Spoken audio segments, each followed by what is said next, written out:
Put your faith in the light. Hello guys, welcome to another one of my videos. This is Lightblade. Well guys, in this one I'm finally making my guide for Mythic Plus content for Retribution Paladins in Dragonflight. So the contents we will be going over in this guide are basically first talents, then we're going to be talking about profession gear, best in slot trinkets, then we're going to be talking about special gear that you can get either in raids and Mythic Plus. After that we're going to be talking about stat weights, enchantments and gems, and finally I'm going to be showing you guys the rotation of a single target and AoE and Mythic Plus dungeons. So with that out of the way, let's start with the guide. Okay, so first thing is talents. Talents are pretty kind of set in stone for Retribution Paladins and Mythic Plus. You can do some changes, and I'm going to talk about the changes I do. This build will be linked down below in the description, so you can guys just copy and use it. So first of all, let's talk about the general Retribution Paladin tree.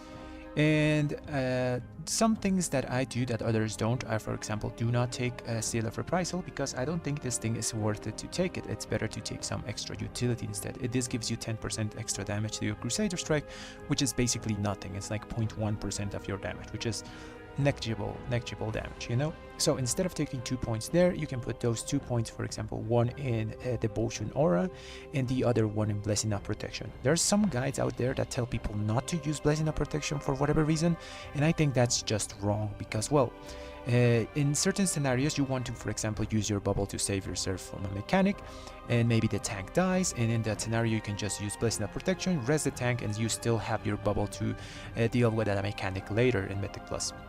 So that's one of the uses that I see with Blessing of Protection. Okay, so now let's talk about Devotion Aura. Why do I take Devotion Aura if normally all Reds want to be in Retribution? So there's a lot of boss fights that do nasty AoE damage, and some of those are like Herja or the Wolf in Halls of Valor. Funny that there's two of the hardest ones in the same dungeon. There's also a lot of AoE damage going around in Ruby life pools, and using Devotion Aura, swapping from Red to Devo Aura can help your group a lot in those types of fights. You can always just swap it back to Retribution when nothing is happening, to get the extra benefits of the Seraphim procs, and maybe someone dies and you get some free wings. But I recommend taking a point in Devotion Aura. So for the other things in this general Paladin tree, the only thing that you notice is that I'm using Seraphim. Yes, I tried to make Sanctified Wrath work, but it just didn't, guys. This is the thing I really wanted to play a lot in Dragonflight, because we were going to have Sanctified Wrath in combination with Crusade, and that was pretty fun in the past, but Blizzard nerfed this thing by 50% before Dragonflight, so it currently does really good in AoE scenarios. The problem is when you get to bosses, Sanctified Wrath can't compete against the Seraphim, you know, so you lose about like 4 to 5% damage when you pick Sanct Wrath instead of Seraphim in Mythic Plus in boss fights. And bosses are still important in Mythic Plus, although it's mostly AoE scenario type of content, you know. So Seraphim is going to be our choice here. Okay, so that's all for the general Paladin tree. Now let's go to the Retribution specific side. Okay guys, so for the Retribution Paladin specific talent tree, there's not much stuff that you can actually change, you know. A lot of these talents are already kind of set in stone and are the best things that we can use. But I'm going to talk about some noteworthy options that we might have and things I don't or do use. So first, Shield of Vengeance or Divine Protection? The answer is it depends, you know. There are some fights, for example the Herja fight, where Divine Protection is going to be a lot better than Shield of Vengeance, because, well, the shield phase will just eat your Shield of Vengeance in like the first 2 ticks, while if you pick Divine Protection for that, you are going to take a smoother intake of damage, so your healer can keep you alive, you know. So Divine Protection is better on rot fights, where you see a lot of damage done in ticks of damage, and Shield of Vengeance is better for fights where there's going to be like 1 hit of damage that you have to survive, and you can also benefit from the damage this thing does if that type of fight is happening, because 100k damage is it's a pretty considerable amount. Okay, next talent. So I take Consecrated Ground. A lot of other Reds do not take this. Instead, they go for a Hand of Hindrance side build. I think Consecrated Hand has a lot of benefits. It gives you damage. It doesn't say it gives you damage, but it will, because it makes stuff stay in your consecration longer. That makes you not have to drop it as often. And it helps with those tanks that just run around like crazy and move stuff away from your consecration. Because of the 50% slow, things are ticking inside of it a bit longer. Okay, so another thing to notice here is I'm not using Exorcism, and I know, guys, I told you in the past that it was going to be worth it to take Exorcism, but currently the opportunity cost of using Exorcism and anything else, like even a Consecration, is better to press than pressing Exorcism. We do not have many global open of us Retribution Paladins. So Exorcism is kind of left in the dust. Instead of that, I'm taking Truth's Wake. Truth's Wake is really good because it just does its damage. You don't have to think about it. You don't have to press anything else. Just throw a Radiant Decree and it's going to do the Truth's Wake damage. It's about 1.5 to 2% damage at the end of a key, which is pretty respectable, you know. Another thing I do take is I do take Healing Hands. I think this is a really good value point. It makes every Word of Glory cast you do when you're all low on health be almost a Lay on Hands, like a mini Lay on Hands. It also makes your Lay on Hands itself like spammable, 60% reduced cooldown when you are use a Lay on Hands when you have like 30% health. So it's a 3-minute cooldown ability instead of a 10, which makes it pretty decent. You know, Lay on Hands is also off the global, so you can heal yourself more often with Lay on Hands. And if you do have to use your holy power, you know, with the Words of Glory, it's going to make them stronger. It gives Red Paladins a really nice recovery. If we can survive the initial hit, you know, we can just heal it off. So I think this is a really good value point. A lot of other guides are telling you not to take it. Instead of that, go for Exorcism, Hand of Hindrance path. But I think getting Healing Hands is a must just to survive, because you know what they say, dead DPS do no damage. For other things, we're just taking the normal Divine Resonance, Divine Toll, and Final Reckoning with Imperial Legacy combo like everyone else. It's basically the cookie cutter build of Retribution Paladins. As you can see, there's not much complexity for our talents. We basically just pick what is the best thing to do, and we do not have much choices. But that leads us to the next part of the guide, which is the profession gear, which there are a lot of choices here that we can actually make, and it's a bit more complex than this. So now let's go to that part. Okay guys, let's talk about profession gear, and like I said before, there is a lot of complexity here. Dragonflight doesn't have like systems like conduits and all those kinds of things that Shadow has had, but professions in themselves are basically a system, because we have a lot of options where to pick our stuff from, you know. So that leads me to embellishments. So embellishments are things that crafted gear effects that they can have, which you can only have 2 of them, and one is special that gives you up food buff, but we'll talk about that later. So the gear can have an embellishment on it already, or you can put one on it. So let's talk first about the gear that has already an embellishment on it. So first of all, there's a lot of stuff that you can get from Blacksmith, and there's actually 4 things that are really good for Mythic Plus scenarios, and this is the Chest Piece of Generosity, which gives your spells and abilities a chance to grant versatility to your whole group. Pretty decent group buff. The next one is the Allied Wrist Guard of Companionship. This one gives you versatility for each ally up to 4 times. Decent for yourself if you don't want to give a burst buff to your group. Frostfire Legwards of Preparation. In my opinion, this one is the best for Mythic Plus scenarios because it gives you a mini Mechanicos passive. You remember Mechanicos, when you hit an enemy, it gave you haste. This does basically the same thing. It gives you a ton of haste, up to 5 stacks for 10 seconds whenever you hit an enemy the first time, which is really good when you're starting your rotation. It's going to make it a lot smoother and faster to set up stuff, you know, because we do have a lot of buttons to press now at the start as Retribution Paladin. So these legs are pretty nice in those scenarios. The downside of them is that it doesn't do that much in single target because, well, you only hit one enemy, you know. But still, it has a lot of value for packs of mobs. The next option you have is the Unstable Frostfire Belt. This one just leaves a dot on your target, and when the when the enemy dies, it explodes, slowing stuff around it, you know, by 50%. The slow is kind of whatever, because we already use a Consecration slow that is a 50%. It's basically the same, but the dot it leaves is nice for single target encounters. So which is the best and which one you should make? Take into account that you can only make one of these because we are locked on our other embellishment piece. So if you are focused only on Mythic Plus content like myself, I will be making the legs. But if you are doing raiding and also Mythic Plus content, you might want to make the Frostfire Belt because it's going to help you in your raids and in Mythic Plus. So those are the two things that you can make. Legs if you are focused on Mythic Plus, and if you do Mythic Plus and raids, Unstable Frostfire build is a good option. Okay, now let's go to our other embellishment slot, and the one that everyone should have, and this one is the Elemental Lariat.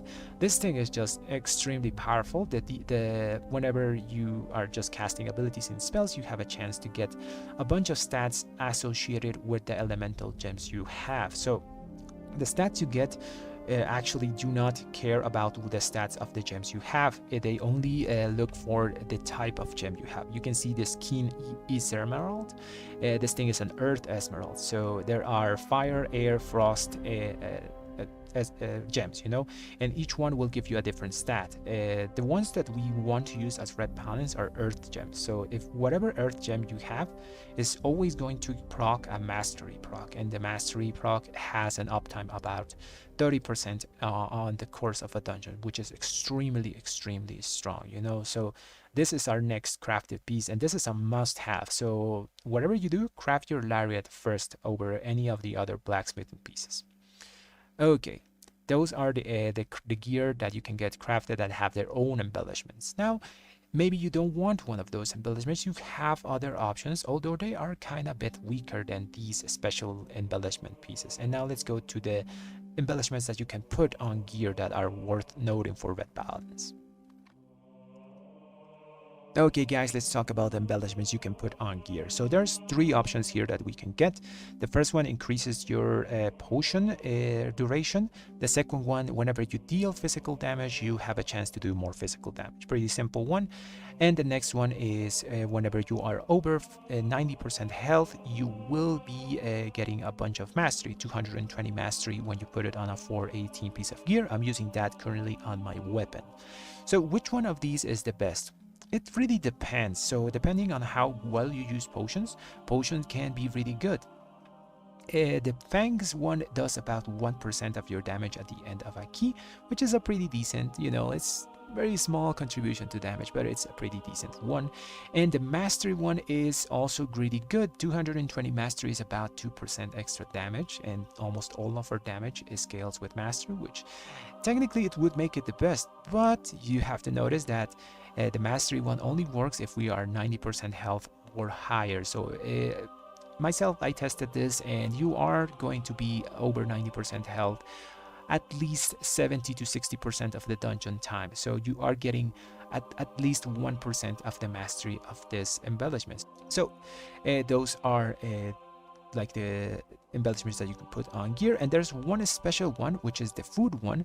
You can see here on your screen. This one is special because it doesn't count as an embellishment, so you can put it as your third embellishment.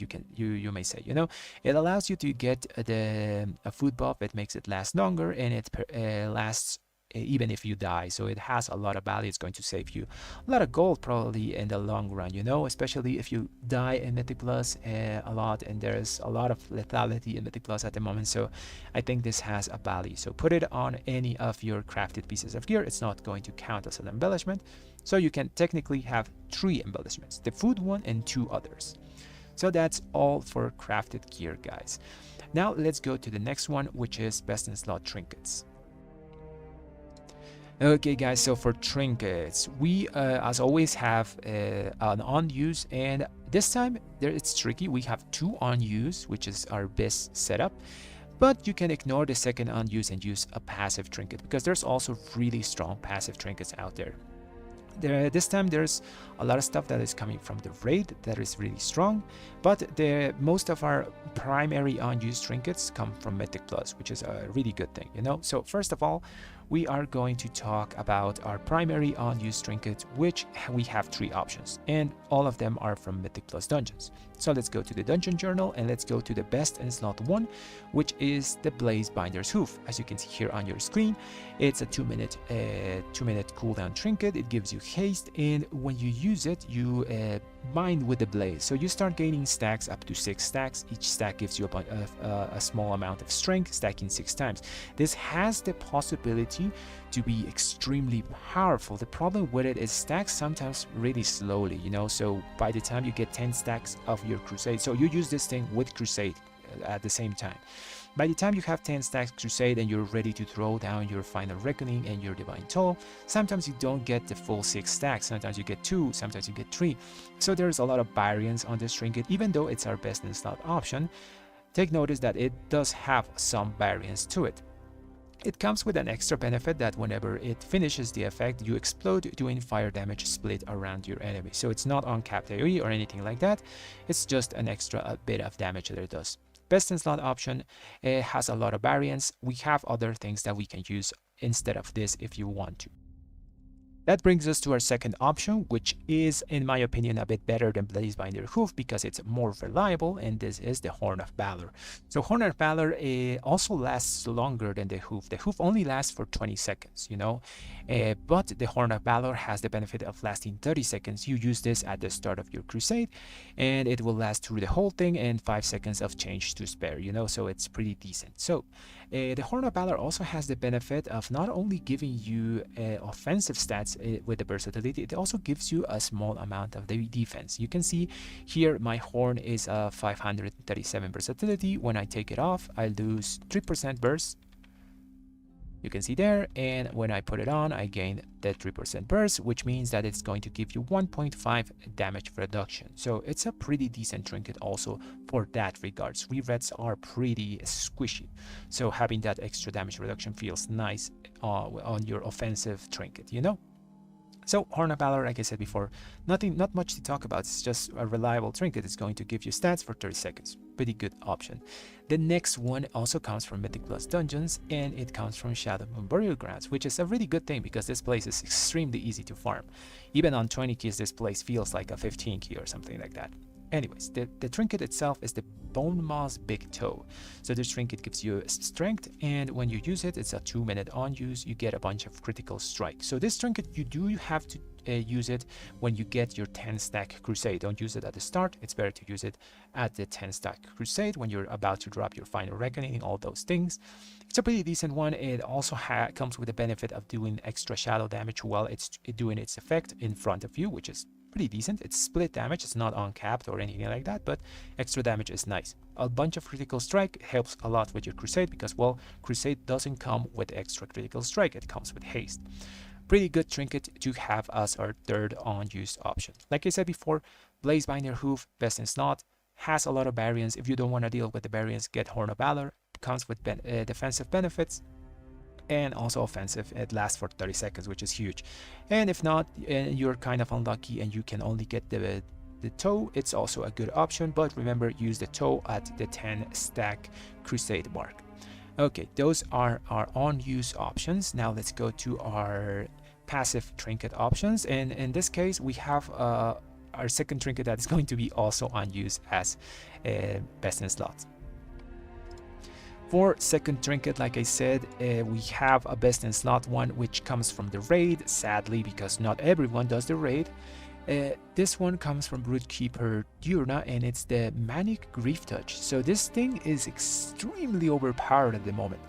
It has a downside that you have to stay still for 2 seconds, and you unleash a volley of flames around your target, dealing 240 K damage on the mythic item level trinket to your target, and it has a chance to spread to other enemies. So the chance is pretty high. I've seen this thing spread like a lot in Mythic Plus Dungeons. The problem is you can see here is this is an unused trinket. So how do you use this in combination with your other unused trinkets? So basically, you just, when you have Crusade, use your primary Horn or Blazebinder Hoof, and then you use this thing on cooldown, unless you are going to get your wings in 20 seconds, because the cooldown lockdown between two unused trinkets is 20 seconds. So that's the way of using this thing. Okay, so maybe you do not want to use the Grief Touch, you do not want to mess around with two unused trinkets, because I know it's annoying. I myself do not want to do this. If I get it, I'm guessing I'll do it, but if I don't get it, I would be even happier, because I don't want to mess around with two unused trinkets. We have other good options.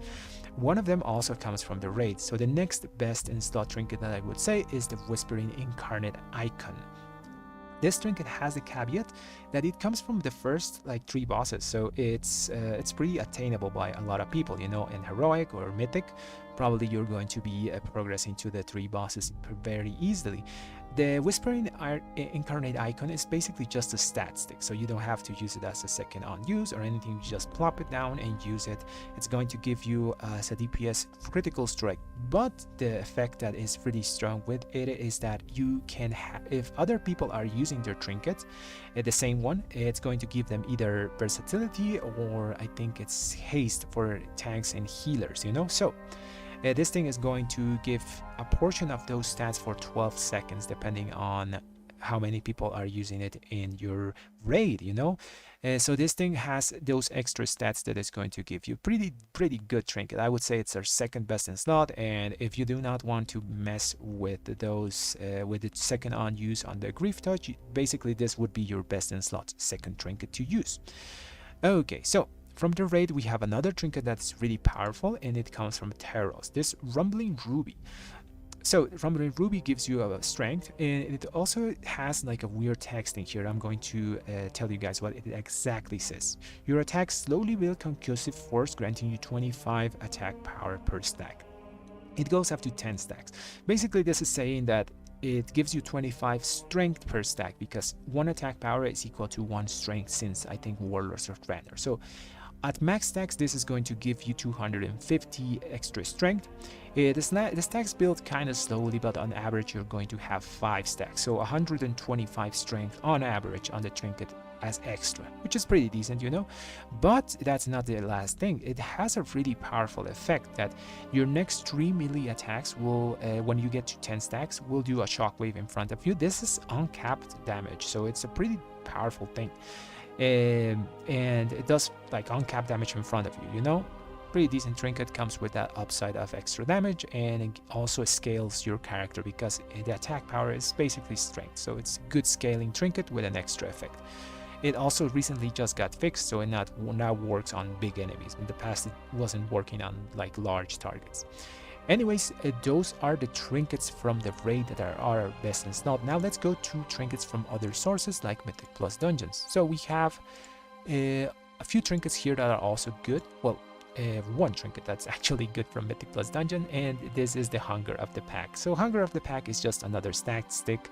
It gives you crit, it gives you strength, and whenever you kill anything in a Mythic Plus Dungeon, it's giving you some speed. So just a stat stick, it's pretty good. If you don't get the trinket from any of the passive trinkets from the raid, get this thing. It's going to do decently enough. And we have one more, I would say, honorable mention, that of a trinket that is passive that you can get, and this is from PvP. You can actually get the Crimson Gladiator Insignia of Alacrity. It's a pretty decent starting trinket, especially if you can upgrade it and do some PvP, you know. Sadly, the PvP stuff can only go up to 408 item level, so it's kind of inferior of any PvE stuff that you can get, you know. But if you're starting up your Red Paladin, you do not have a secondary, like a second trinket that's a good passive one, you can actually just go in there, do some solo queue, get some conquest, and get this thing. It's going to do the job until you get something better. So that's our honorable mention for our second trinket.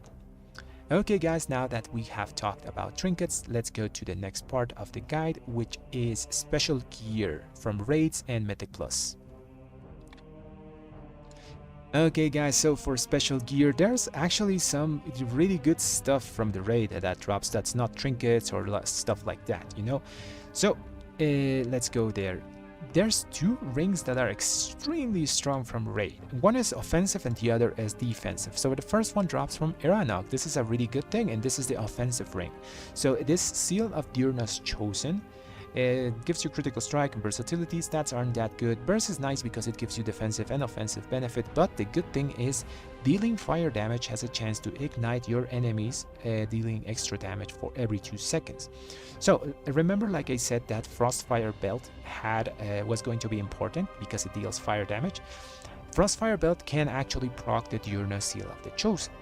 This is good because it makes this ring be stronger for us Retribution Paladins, because we already have a way of proccing this with Wake of Ashes or Radiant Decree. Both do radiant damage, and radiant damage is considered half holy, half fire. So although Reds already have a way of proccing the Seal of Diurna's Chosen, having the Frostfire belt will give you a bit more uptime because you will have more chances of proccing this ring, which is pretty nice, you know. So this is the offensive special ring, like it could be said, it's best in slot for everyone that can proc the fire effect. The next one is a defensive option, so the Seal of Filial Duty. This thing does the same thing, but instead of doing damage to your enemies, it gives you a shield, which is extremely strong. The stats are also really good. The haste mastery are very strong for red paladins, and the fact that it gives you a shield is nice because like I said before, red paladins are squishy as hell, so this thing is a huge amount of shielding through the course of a dungeon. So if you can get this, get it. So it's going to be really powerful. Sadly, it comes from one of the last bosses of the raid, so it might not be as easy to obtain at mythic item levels probably than for example the one from Aeronox. It's just you go in there, kill the first mythic boss, and have a chance to get the thing. But if you can get it, it's going to be good. Like I said before, the Frostfire belt has a chance to proc this, and we can also proc it with Radiant Decree and also the dot ticks from Truth's Wake, you know. Okay, so we have one more piece of gear I'm going to talk that is special, and it comes from Mythic Plus Dungeons. And this is the Jeweler's Signet of Malandrus. This thing basically just increases your art attack damage by 112. You may say that's very small, Light. This is not actually how the ring actually works. It increases the attack damage of your weapon, which makes your abilities scale a bit better in damage. So that's why this signet is so good for all classes that can actually use it, you know. It's not just because of the out attack damage increases, because it makes your abilities scale a bit better, you know. So that's why the Signet of Malandrus is really good. So as a base setup, you could use the Signet of Malandrus for an offensive setup and the Aeronox ring. Or if you want to be a bit more defensive and have the possibility of getting the Diurna ring, the Seal of Filial Duty, you could use this and also the Aeronox ring. Both those would be our best setup for rings. Okay guys, that's all the special gear that you can get from raids or Mythic Plus. Now let's go to the next part, which is stat weights, enchantments and gems. Okay guys, so for stat weights, so remember, this is just a general guideline. Always sim yourself to know what's best for your character, but as a general rule, you can follow this. Strength is always going to be better, so that means item level is king. After that, you want to get haste or mastery. Both of them are really powerful in Mythic Plus dungeons. After that, you want to get some crit, and at the end is burst. Burst is a special case because even though it's not our best damaging stat, it can actually be good to stack it if you are looking, if you don't survive certain mechanics, just to get that extra damage reduction, you know. Remember, like I said before, these are just general guidelines. Always sim yourself. Okay, now having said that, let's go to enchantments and gems. So with the rehaul of professions in Dragonflight, there's a lot of enchantments we can put on gear. So let's start with the first one, which is an enchantment, you could say, because you can add up to 3 sockets to whatever neck. The Lariat already comes with 1, and you can add 2 more. As you can see there, you buy those on the auction house, you can have up to 3 there. Next up, you want to get avoidance on your cloak. Graceful avoidance is the best one. Try to get rank 3. Avoidance is just too good to pass up. As Retribution Paladins, we are squishy. I know you guys are probably sick of me telling you guys that we're squishy, but we are, so always get avoidance here. Next one, on chest, you want to get waking stats. Best enchantments that you can get for that piece. For bracers, you want to get avoidance, 200 avoidance. The next piece is for legs, you want to get the Fierce Armor Kit. This is the best one because it gives you strength and stamina. There's other armor kits, the simple one that only gives you strength. Then there's the other one that gives you strength and armor. But the Fierce one gives you strength and stamina, which stamina is really good just to survive certain mechanics. You know, I know it's going to be expensive. In my realm, it's I think 17k gold or something like that, but it's going to be worth it to put it on a piece of gear you know that you're going to use for the long while, you know. For boots, you want to get Watcher's Loam. This one just gives you stamina, which is really good, like I said, to survive mechanics. Stamina is a good stat to have. For rings, you want either a combination of haste or mastery. Both are good options to put on those rings. Now, the really important one, the weapon enchant. So, the two options you have here are first Sophic Devotion and Frozen Devotion. Both are good. Sophic Devotion actually is outscaling Frozen Devotion on most anything that's 2 targets or more.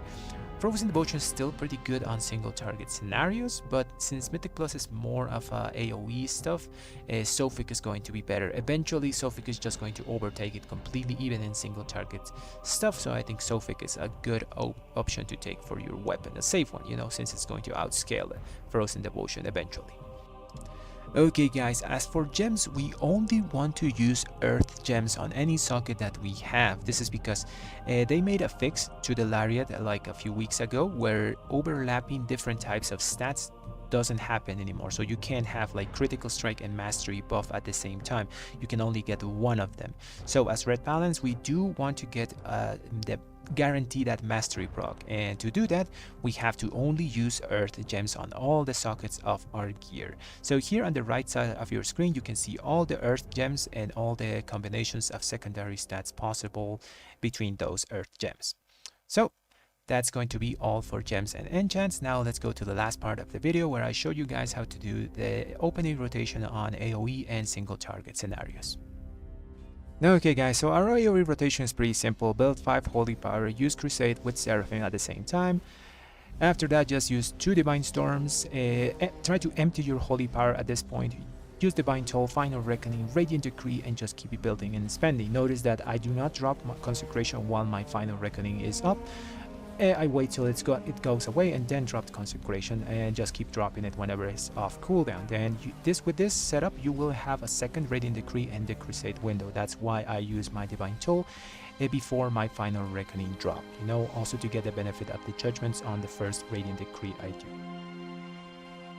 Okay guys, so as far as the single target rotation, basically you get 5 Holy Power, then you pop Wings with Seraphim at the same time and use Divine Storms to build up to 10 stacks of Crusade. After that, just build up to 4 Holy Power, throw your Divine Toll, and after that Final Reckoning with Radiant Decree following. Then use Templar's Verdict as normal and continue doing that, spending a building while doing the full rotation. Why do we use Divine Storms instead of Final Reckonings to build up 10 stacks of Crusade? That's to preserve our Empyrean legacy buff until we get our Final Reckoning down. But it's a pretty simple rotation after that. We just use Templar's Verdict as normal.